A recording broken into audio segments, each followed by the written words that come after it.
Hello, my name is JJ Adam from Group 6. Today I will be the one that will do the introduction and also will be the one that will explain to you the first point, which is the features of Inland Port Crew. Inland Port Crew is an innovative new intermodal facilities 212 miles inland which are connected from Port Charleston. Inland Port Crew are owned by South Carolina Port Authority. From Port Charleston, you can move your containers with speed and reliability while lowering your carbon footprint at the same time. So now we will move on to the features of Inland Port Crew. First, it is located at a strategic location which are close with the populated area. Second, Inland Port Crew is one of 10 of the largest inland port in United States of America. Third, Inland Port Crew has a wideness of 91 acres. Okay, next is operation. Inland Port Crew are owned and operated by SC Port Authority. The port can operating up to 212 miles, which at the same time will increase the range of reach with Port of Charleston. For example, import loads that will discharge in the morning will be taken to any nearby Norfolk Southern station that will provide them with rail service. After that, the loads will be available by 8 during the next morning. For any importing process, all goods will be offloaded at the vessels at Port Charleston and can be claimed at the next day. But if the goods arrives during Saturday, it will be available on Monday. Next is management strategies. Inland Port Crew using low-cost charge. Poin seterusnya adalah function of Greer Port. Pelabuhan Greer South Carolina Inland Port berfungsi sebagai hub pengangkutan untuk kawasan ini dan memainkan peranan penting dalam pelbagai aspek logistik dan perdagangan. Yang pertama ialah intermodal transportation atau pengangkutan antara mod. Pelabuhan pendalaman memudahkan pemindahan kargo yang lancar antara mod pengangkutan yang berbeza, terutamanya antara trucks dan railway.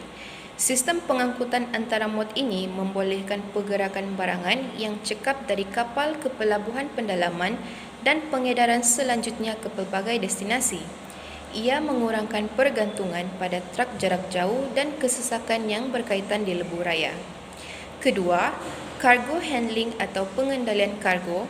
Pelabuhan ini dilengkapi dengan kemudahan terkini untuk mengendalikan kargo dengan cekap.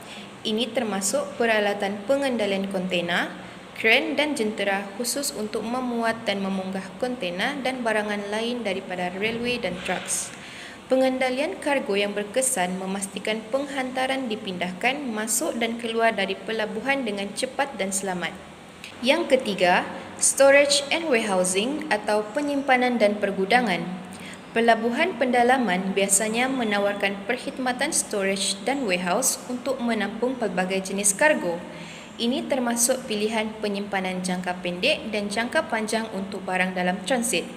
Kemudahan warehouse boleh terdiri daripada storage yard yang mudah, more advanced distribution centers, menyediakan a temporary storage for cargo yang menunggu pengangkutan atau distribution yang selanjutnya. Keempat, transportation management atau pengurusan pengangkutan. Pengurusan pengangkutan yang berkesan adalah penting untuk kelancaran operasi pelabuhan pendalaman. Ini melibatkan dalam coordinating the movement of goods, scheduling train and trucks arrivals and departures, optimizing routes dan memastikan kargo diangkut dengan cekap.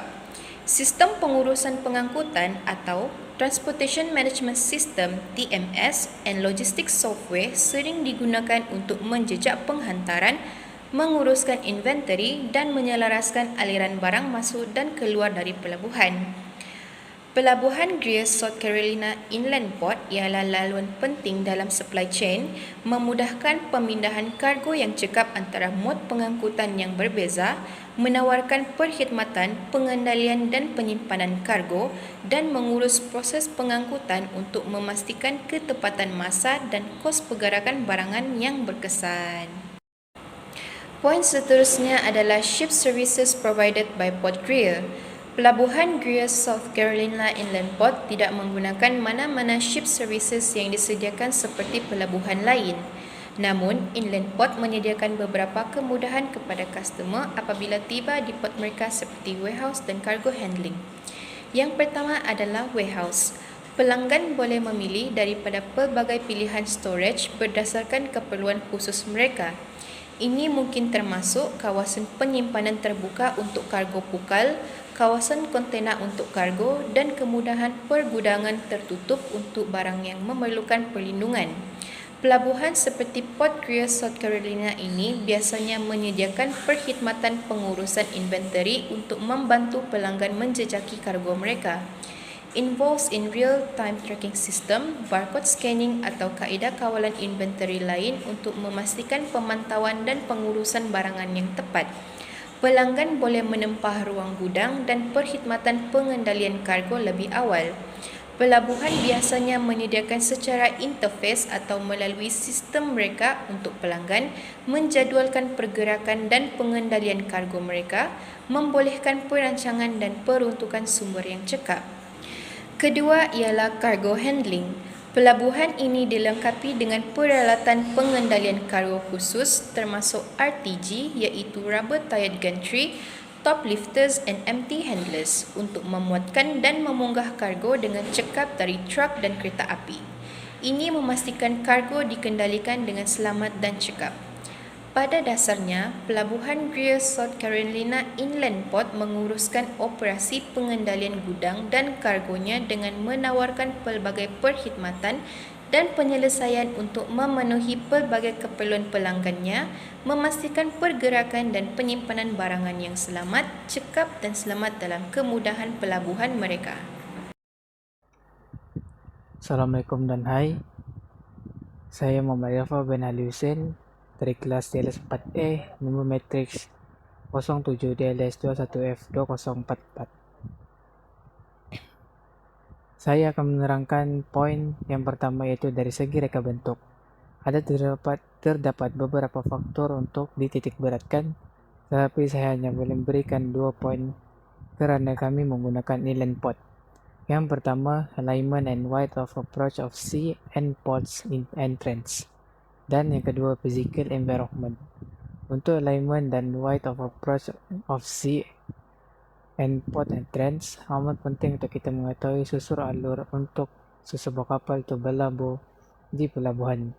Untuk memudahkan kapal membuat pusingan tanpa melanggar yang boleh menyebabkan berlakunya aksiden semasa kapal masuk dan keluar untuk tujuan berlabuh dan berlepas. Seterusnya, dari segi physical environment, yaitu pun yang kedua, amat penting untuk kita membina inland port di kawasan yang lapang, sesuai dan tidak mendap. Jika difikirkan kenapa hal ini, bagi mengelakkan inland port yang dibina mengalami kerusakan kecil yang diakibatkan oleh bencana alam seperti ribut dan taufan. Sekiranya kita membina inland port di kawasan yang mudah dibadai oleh gempa bumi, taufan dan lain-lain, ini boleh mengakibatkan kita dan juga pelanggan mengalami kerugian yang besar. Seterusnya, poin yang kedua ialah kita beralih kepada lokasi. Untuk inland port, penting dari segi kawasan yang strategik, iaitu inland port yang dibina hendaklah berdekatan dengan kawasan industri bagi menyebabkan kos, walaupun inland port jauh dari kawasan pelabuhan. Tetapi kami mempunyai railway transport yang boleh membawa goods itu diantar ke pelabuhan laut tanpa mengira kesesakan lalu lintas. Untuk inland port juga, kemudahan custom juga penting untuk memastikan keselamatan dan pematuhan dalam membawa masuk atau membawa keluar kargo, sama ada ini lepas dari pemeriksaan custom atau tidak. Akhir sekali, lokasi yang dipilih ialah selamat dan dijaga oleh negara. Seterusnya, inland port yang dibina haruslah mendatangkan keuntungan kepada sesebuah negara dari segi menjana pendapatan atau lebih tepat menjadi pilihan pelanggan. Sekian dari saya, Muhammad Yafa.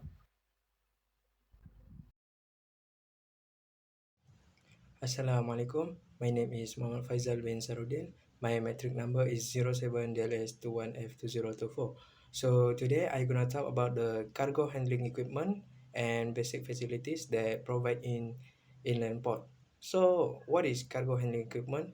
The cargo handling equipment means any off-road self-propelled vehicle or equipment used at a port or intermodal rail yard to lift or move container, bulk or liquid cargo carried by ship, train, or another vehicle, or used to perform maintenance and repair activities that are routinely scheduled due to predictable process upset.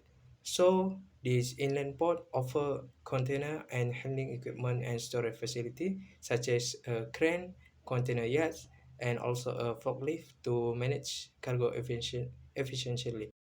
Hai, nama saya Nur Auni Amani binti Ridwan.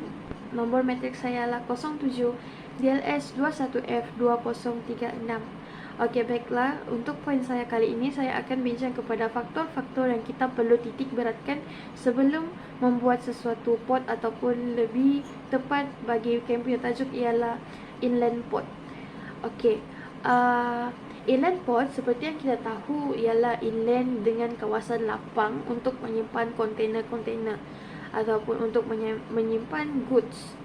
Okey, faktor utama untuk kita titik beratkan untuk buat port ialah strategic location. Kenapa dengan strategic location? Okey, pertama sekali strategic location amat penting untuk mengurangkan kos penghantaran. Contohnya, jika kawasan yang kita buat inland port tu ialah dekat dengan kawasan perindustrian, contoh macam pembuatan glove, mask dan sebagainya, untuk kita transfer out daripada negara kita ataupun untuk kita ekspor ke negara luar amat penting. Jadi dorang tidak perlu memikirkan kos yang panjang. Dorang hanya perlu menggunakan sedikit kos atau mengeluarkan sedikit kos untuk menghantar barangan mereka ke port kita untuk diekspor ke luar negara. Okey, seterusnya ialah transportation. Transportation dekat sebuah port, tidak kisah port apa sekalipun, amat penting. Kenapa? Satu, tanpa transportation, how we gonna export our goods to the other countries or to the other areas and so on. Okay, that's why transportation is very important untuk kita transfer kita punya goods ke tempat-tempat tertentu ataupun to the final destination. Okey, akhir sekali ialah dari segi infrastruktur ataupun kemudahan-kemudahan asas yang kita perlu consider untuk kita buat sesuatu port ataupun lebih tepat ialah inland port. Macam yang kita tahu, kami menggunakan benchmark kami ialah inland port dari Greer. Okey, kenapa inland port dari Greer ni dia sangat efisien dan baik dari segi pengurusan ialah mereka mempunyai kemudahan-kemudahan asas yang amat penting, iaitu dorang mempunyai RPG crane, top lifter and then empty handler untuk stack dorang punya goods together. Okey, seterusnya dorang mempunyai warehouse tersendiri untuk memastikan customer dorang still guna dorang punya kemudahan dan dorang sendiri akan dapat keuntungan daripada menyediakan warehouse tersebut. To manage cargo efficiently. So in conclusion, why we choose the inland port of Greer? The inland port confer a higher level of accessibility through long distance transport corridor because of a lower distribution cost and improved capacity. There's high capacity inland transport corridor allow ports to penetrate the local hinterland of competing ports and extend their cargo base. Thank you.